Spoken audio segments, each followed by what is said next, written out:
ایک صحابی ہے، یا رسول اللہ میرا باپ میرے مال کو خرچ کر دیتا ہے، مجھ سے پوچھتا نہیں ہے۔ تو آپ نے کہا بلاؤ اسے۔ ان کو جب بلایا گیا تو اس نے پوچھا کیوں بلا رہے ہیں؟ کہ تیرے بیٹے نے شکایت کی ہے۔ تو ان کو اتنا دکھ ہوا، انہوں نے چند اشعار پڑھے دلی دل میں، زبان پہ نہیں دلی دل میں، اور مجلس میں آ گئے۔ جب پہنچے دربار رسالت تو جبریل آئے ہوئے، یا رسول اللہ اللہ تعالیٰ کہہ رہے ہیں اس کا مسئلہ بعد میں سنیں، اس سے کہیں وہ شعر سنا جو تو نے بیٹے کے گلے میں کہے ہیں اور اب تیری زبان سے ادا نہیں ہوئے پر تیرے اللہ نے سنے۔ تو آپ نے اس سے فرمایا اچھا بھائی تیری گل تو میں بعد سنوں گا، تو پہلے میں نے شعر سنا۔ انہوں نے کہا اشہد انک رسول اللہ، میں گواہی دیتا ہوں آپ اللہ کے رسول ہیں۔ یا رسول اللہ میں نے دکھ میں چند اشعار زبان سے نہیں دل ہی دل میں دہرائے تھے اور آپ کے رب نے عرشوں پہ سنا، واقعی آپ کا رب بھی سچا اور آپ بھی سچے۔ آپ نے کہا کیا کہا تھا؟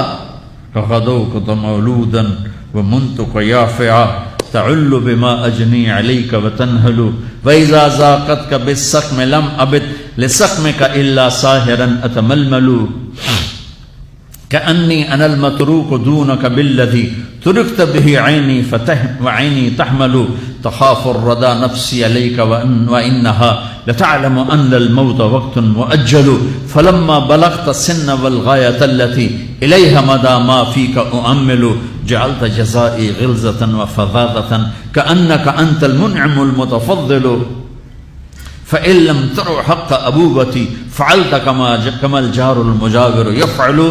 میرے نبی کے ٹپ ٹپ آنسو۔ کہا میرے بیٹے جس دن تو پیدا ہوا ہم نے اس دن اپنی ذات کے لیے جینا چھوڑ دیا، ہم نے تیرے لیے زندگی کا سفر شروع کیا۔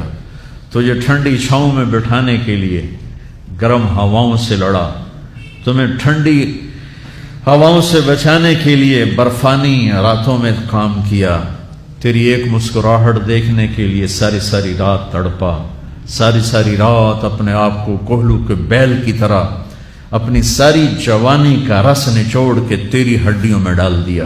میں بوڑھا ہوتا گیا، تو پروان چڑھتا گیا،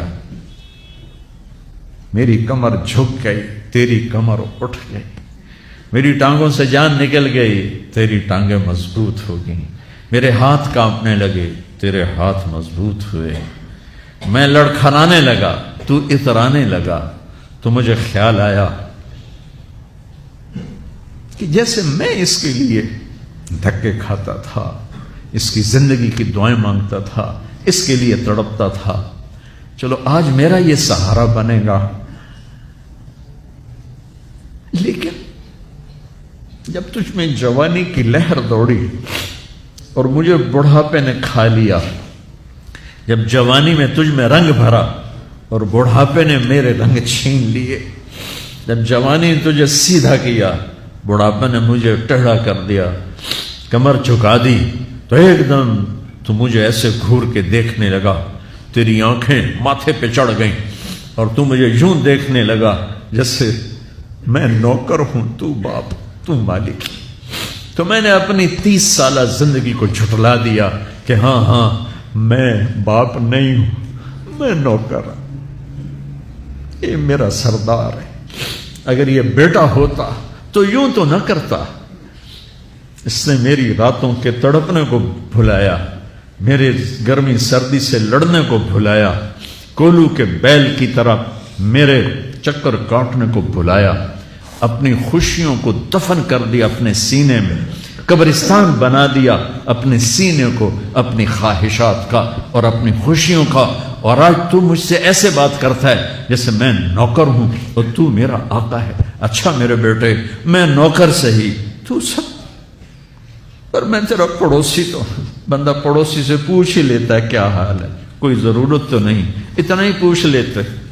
دیکھو میں آج رو رہا ہوں، یہ بڑے دردناک اشعار ہیں، میری اردو میں اتنی وسعت نہیں ہے کہ میں ان اشعار کا درد سمجھ سکوں اردو کے الفاظ میں، لیکن اتنا بتاتا ہوں کہ میرے نبی روتے روتے ہچکی لگی، اتنا روئے۔ اور آپ نے اس بچے کے گریبان کو یہاں سے پکڑ کر دفع ہو جا، میری نظروں سے دور ہو جا، انت و مالک لابی، تیرا سب کچھ تیرے باپ کا ہے، یہی باپ آج تمہارے ہاتھوں ذلیل ہو رہے ہیں۔